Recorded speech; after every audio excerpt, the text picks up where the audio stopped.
During an argument about her childhood best friend, my wife snapped at me. "Adam and I have a history. He'll always be more important than you." That was all I needed to hear.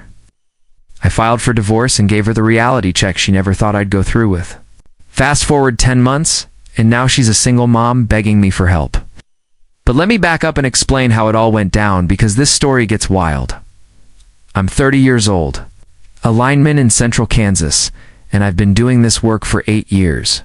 It's not glamorous, but it's steady, honest, and it pays well. I live in Wichita, and before all this, I honestly thought my ex-wife Amelia and I had a solid life together. I bought my house 2 years before we even met title clean, mortgage only in my name. Thank God for that decision. Amelia was a freelance graphic designer. She mostly worked on logos for small businesses and the occasional website project. She made decent money, though it was hit or miss. We had our system. I covered the big. Steady bills like the mortgage, utilities, and insurance, while she took care of groceries and her business expenses. It worked out fine. Life ran on routine. I'd wake up at 5:30, head into my garage, gym squat rack, Olympic weights, the works. Squats, bench, deadlifts, overhead press. Amelia never really got it. She thought a normal gym membership made more sense. After my workout, we'd meet in the kitchen. Coffee for me, some fancy tea blend for her. I'd check the weather radar. She'd scroll Pinterest for design ideas. Then I'd head to work. She'd start her day in her home office. By evenings, I was usually home around 4, unless there was a call out. She'd finish up by 5. We'd walk my German Shepherd Ranger. I'd raised him since he was 8 weeks old. Trained him with structure from the start. By 6 months, he had all the commands down. Sit, stay, come, heel. Amelia preferred to just spoil him with treats without the discipline, but Ranger was still my guy. Life felt stable. No major fights, no drama. At least that's what I thought. Amelia seemed content too. Or maybe she just didn't say what was really on her mind. The signs started small. She was on her phone more at dinner, laughing at texts, but never sharing the joke. Inside jokes I wasn't part of. But after 10 hours climbing poles and working with transformers, I wasn't looking for problems. I just wanted to eat, walk the dog, and sleep. Then Adam came back into the picture, her childhood best friend. He and his wife Bella had just moved back to Wichita. Amelia was excited to reconnect. Sounded normal enough. Old friends moving back, wanting to catch up. She suggested we have dinner with them. Time to put a face to the name, she said. They lived in Riverside, one of those newer developments, with houses crammed 6 feet apart and tiny yards. Adam answered the door. Average height, designer jeans, probably spent more on his haircut than I do on boots. His handshake was fine, but his hands told me everything: soft palms, manicured nails, desk job hands. The kind of guy who's never done a day of hard labor in his life. Bella, his wife, was polite and quiet but seemed off. She smiled when Amelia hugged her, but it didn't reach her eyes. Amelia, meanwhile, immediately put her hand on Adam's arm, acting a little too familiar for my liking. But I brushed it off. They were old friends, right? Dinner started normal. Adam talked about his marketing job at a downtown startup. Bella ran her own CPA firm. They asked about my work. I gave the usual answer. I keep the lights on when nature throws tantrums. Amelia jumped in with stories about me getting called out at 3 a.m., making me sound more heroic than I really am. Then the vibe shifted. Amelia and Adam kept pulling up old memories, high school, college stories, things I wasn't a part of. The conversation that night kept drifting into stories that left both Bella and me completely out of it. Every other line started with, "Remember when we," and ended with the two of them laughing, while Bella just stared down at her plate like she wanted to set it on fire. Amelia kept grabbing Adam's wrist when she was making a point. He'd nudge her shoulder when telling a story. Nothing that crossed a clear line, but my gut was screaming at me. Bella excused herself twice to the bathroom, and Amelia didn't even notice. When Bella came back, her tone was sharper. At one point, Amelia complimented Adam's cooking, and Bella muttered, "He never cooks when it's just us." After dinner, Adam wanted to show off their deck. Amelia immediately linked arms with him on the way outside, leaving Bella and me to trail behind. That's when I ended up making small talk with Bella stuff, like property taxes, while Amelia and Adam were in their own little bubble. Bella asked me about my job, storm deployments, and the logistics of recovery. She actually listened.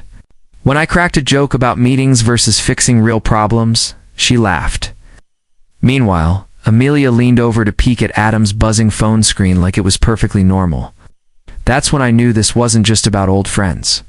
On the drive home, Amelia sat smiling to herself, staring out the window.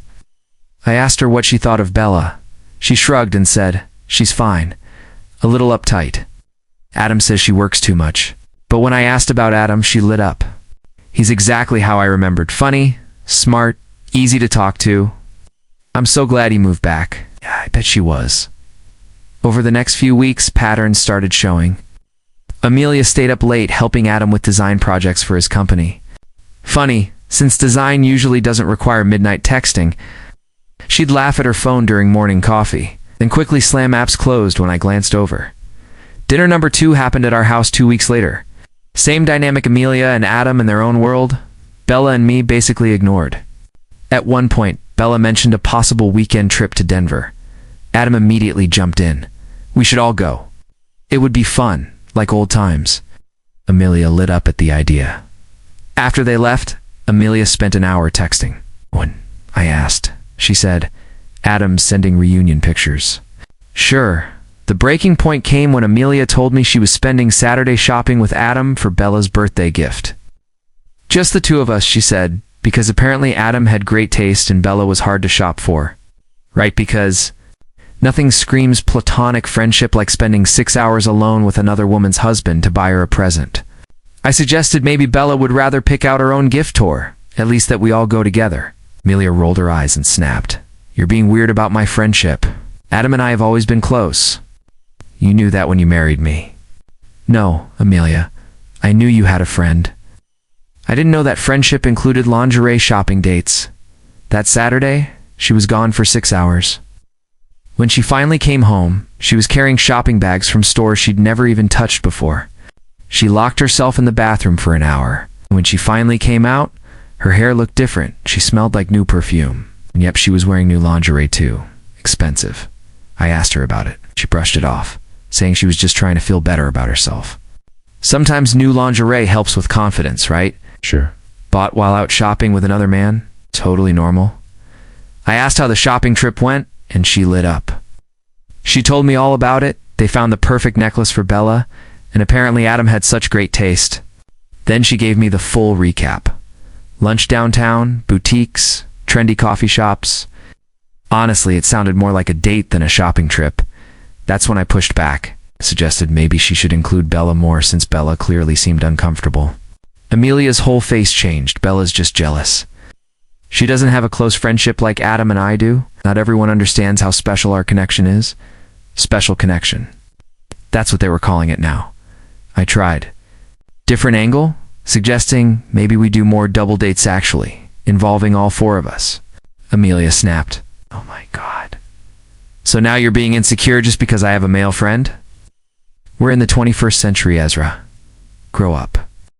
It wasn't about having male friends. I told her it was about boundaries. About respect. I told her straight up, you're acting like his girlfriend, not his friend. That's when the mask slipped. She shot back. Maybe if you put half as much effort into our relationship as Adam does, I wouldn't need to get emotional support from someone else. We fought for over an hour. She accused me of being controlling, jealous, and threatened by Adam's success. I told her that success usually doesn't involve midnight. It's text to another man's wife. She ended it with this. You don't understand our history. Our bond, our special dynamic. We've been through everything together. Breakups, college, family drama. He knows me better than anyone. So I asked her point blank, better than your husband? She looked me dead in the eye and said, that's different. You're my partner, Adam. Is my person. That was it for me. Her person while she was married to me. Meanwhile, his wife was sitting in our living room, trying to make awkward small talk while her husband was too busy being someone else's person to even notice her discomfort. I tried to reason with Amelia. How would you feel, I asked, if I had a female friend, I texted until midnight, went on solo shopping trips with, and openly called my person. Her response was classic deflection. That's completely different. Adam and I have been friends for 15 years. We're not doing anything wrong. Then why does Bella look miserable every time we hang out? I pushed. Because she's insecure and controlling, Amelia snapped. Adam says she gets jealous of all his friendships. Of course, the final straw came 3 days later. Amelia announced she was going to a concert with a Bema band I'd never even heard of playing at some venue downtown. Bella wasn't invited, apparently, because she doesn't like their music and would just complain the whole time. I was done. Since when do married people go to concerts together without their spouses? Listen, Amelia, I told her, if you think I'm stupid, you're dead wrong. I've been patient and understanding, but this is too much. You don't get to control who I'm friends with, she shot back. Adam has been there for me through everything. He's never let me down. He's never made me feel bad about myself. Never tried to change who I am. Apparently I was guilty of all those things. Never mind the fact that I'd never once asked her to change, never criticized her career choices.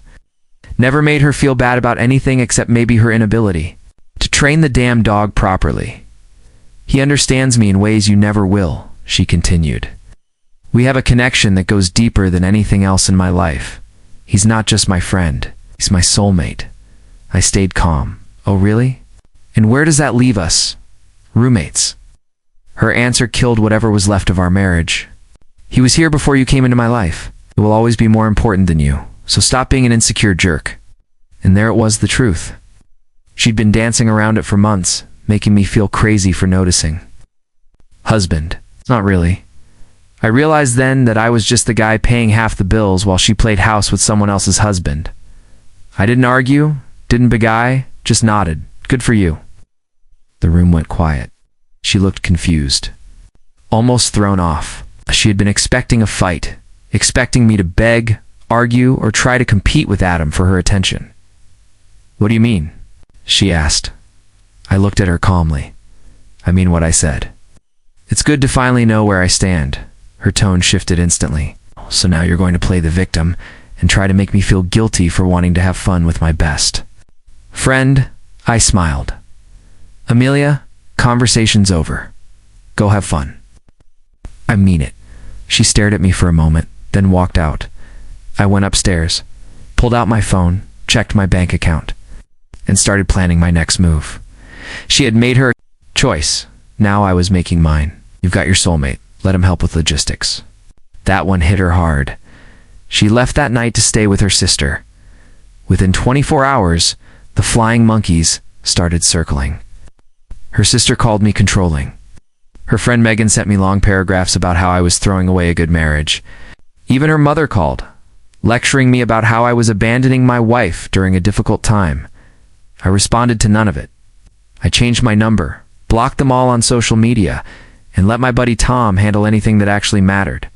The interesting part was watching what happened to Adam and Amelia once their little secret wasn't a secret anymore. Instead of hiding, they went public immediately. Amelia moved in with him within a week. Suddenly, they were posting couple photos on Facebook, checking into restaurants together, acting like rebellious teenagers who thought they'd finally found true love, but reality doesn't care about fantasies. Adam's divorce wasn't finalized yet, and thanks to Bella's prenup, he was about to lose his cushy lifestyle. Amelia's divorce meant she was losing her house too. Two people who had built their whole fantasy around forbidden romance were now forced to face real life with fewer resources than either of them expected. Their fairy tale was about to collide head-on with reality. 3 months after filing, my own life had structure again. Real structure, not the hollow routine of pretending to be married to someone whose heart belonged to another man. Work was steady and satisfying. The storm season sent us on mutual aid deployments across Kansas and Oklahoma. I spent 2 weeks in Joplin helping rebuild distribution lines after a tornado outbreak, 12-hour shifts, stacking overtime and padding my post-divorce savings account. Even my supervisor noticed the change. During my quarterly review, he said, "You've been more focused lately. Whatever you were dealing with, looks like you sorted it out." By then, I'd been promoted to lead lineman on my crew. Better pay. First pick of overtime. Physical training became my new religion. The garage gym saw me every day, and the numbers kept climbing. My bench press jumped from 205 by 5 to 245 by 5. Squats went from 350 by 5 to 365 by 5. Deadlifts hit 405 for a triple. Overhead press climbed to 135 by 5. Consistent progress. All because I finally had the time and energy to focus on myself. Some mornings I lifted angry. Other mornings I lifted exhausted, but I never skipped. Every day at 5:30 a.m. I was in the garage, moving weight until my head was clear. Even Ranger, my dog, thrived with the extra attention.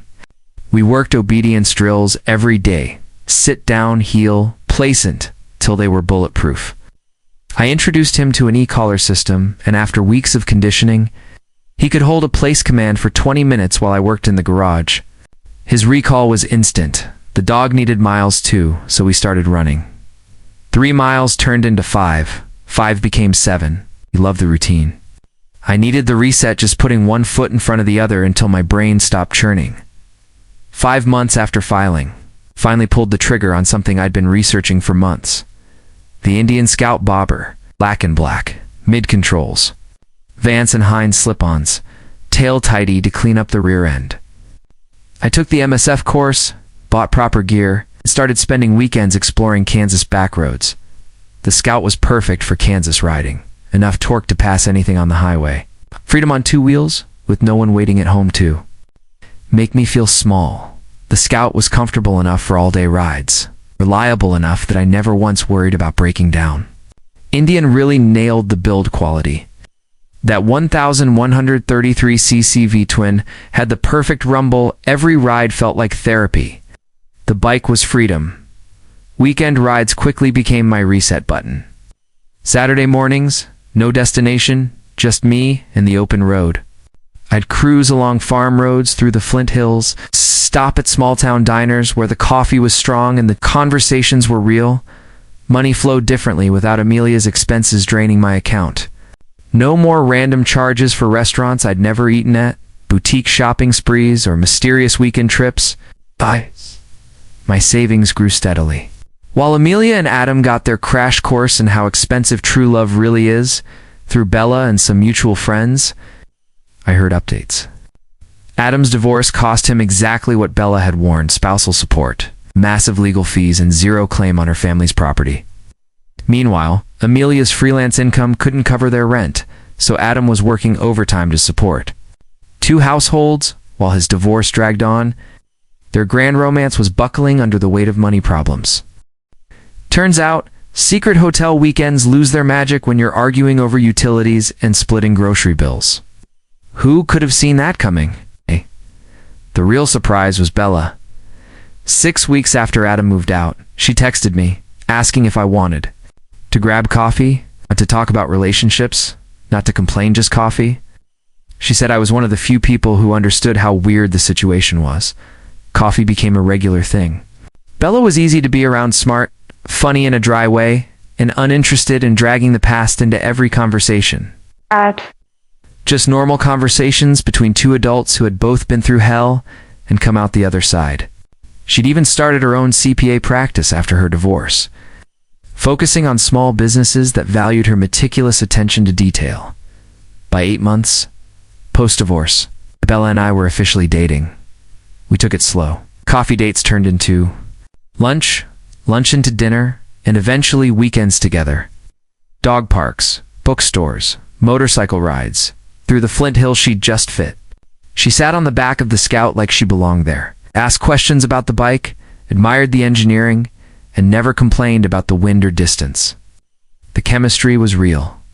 Meanwhile, Amelia and Adam were discovering that soulmates don't magically fix financial stress or deep incompatibilities.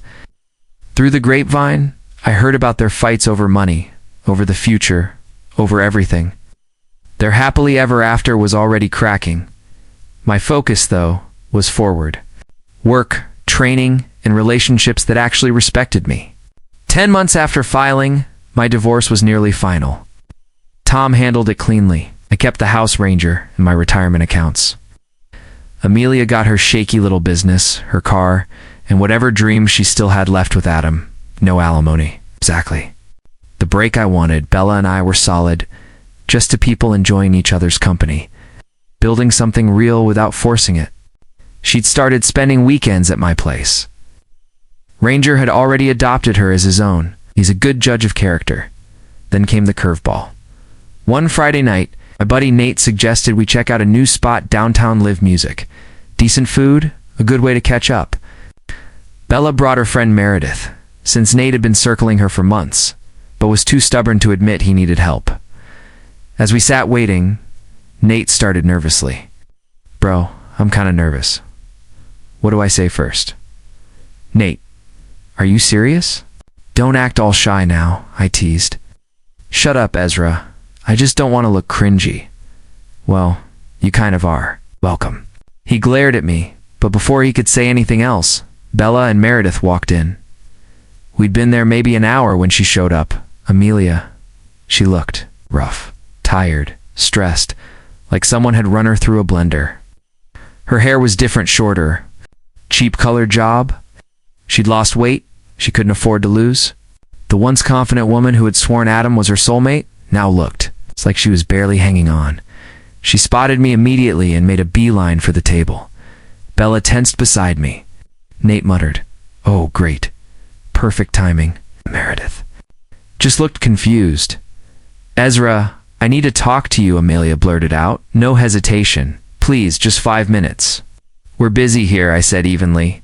"Talk to Tom. It's not about the divorce. Something else. Something important." Her voice was strained, like she was fighting back tears. I sighed. "Fine. 5 minutes." We stepped aside to an empty corner near the back bar. I could see her hands trembling. "Adam's in trouble," she said quietly. "Real trouble. The police came to our apartment yesterday. There are charges. Federal charges." I just stood there and waited. "Tax evasion," she finally said. Adam's company was running some scheme with fake contractors and unreported income. The FBI raided his office last week. His lawyer says he could be looking at prison time. Hesitated, then whispered, "I'm pregnant, Ezra. 2 months." Her eyes filled with tears as she tried to keep her voice low. "He's been different since I told him. Now he's talking about running. Says the charges are bogus," says he. "Won't go to prison for something that wasn't his fault? But if he runs, I'll be stuck here alone with a baby and no support." She paused, waiting for me to respond. When I didn't, she kept going. "I know I messed up. I know I hurt you and destroyed our marriage for something that turned out to be a fantasy, but you're a good man, Ezra. You're stable, responsible. Yeah, you always took care of me. Maybe we could try again. Maybe this baby could be a fresh start for us, don't you think?" She actually looked at me with desperate hope, like I was supposed to sweep in and say, "Don't worry, sweetheart, I've got you." That woman who had thrown away our marriage for a guy now facing prison was asking me to raise another man's child. My response came easily, "And how does any of that concern me?" Her face crumpled. "What do you mean?" "Choice. You got pregnant by your soulmate who's apparently about to skip town. And now you want me to fix it? But I was wrong. I see that now. I made a huge mistake." "Yes, you did. It's yours to live with, not mine to fix." Her voice cracked. "You can't just walk away from me when I need help." Me. I turned and headed back toward the table. She followed, louder now, more desperate. "You're really going to let your pregnant ex-wife struggle alone? What kind of man does that?" I stopped, turned back. People in the bar were starting to notice, but I didn't care. "Call Adam. He's your soulmate, remember? He's going to prison," she snapped. "Not my problem." That's when her desperation boiled into anger. "You're pathetic. You never fought for our marriage. You just gave up like a coward." Before I could reply, Bella appeared at my side. Not possessive, not territorial, just calm, confident, and composed. Standing there in a dress that probably cost more than Amelia's whole outfit, the contrast between them was brutal. "Everything okay here?" Bella asked. Amelia looked between us and realized this wasn't a rebound. Bella and I were serious, building something real while her fantasy world was falling apart. "Seriously?" Amelia snapped. "Bella, you're dating him just to get back at us?" "Nope," Bella replied evenly. "I don't even think about you. We're just enjoying our lives. That's when Amelia completely lost it. She started screaming that I was vindictive and cruel. That Bella was a manipulative homewrecker who had stolen her husband's best friend. That we were pathetic for finding each other through shared misery. Her language got colorful out enough that security started moving toward us, Nate. Already had his phone out, recording the whole scene, ma'am. You need to lower your voice or leave, security told her. I'm not going anywhere until I get some answers. She yelled. Actually, you are, Nate said with a grin, still filming. Keep your hormonal ass away from here. Security escorted her out as she kept screaming that we'd regret this, that karma would catch up to us, and that Adam was twice the man I'd ever be, even if he was headed to prison. The bar went quiet for about 10 seconds after the door shut. Then the music picked back up. People turned back to their conversations, and life moved on. Nate held up his phone and grinned. Damn, I'm sending this to the boys. They're gonna love it. And just like that, ladies and gentlemen, the Amelia saga ended. I never heard from her again. I say. I hope she's having fun as a single mom.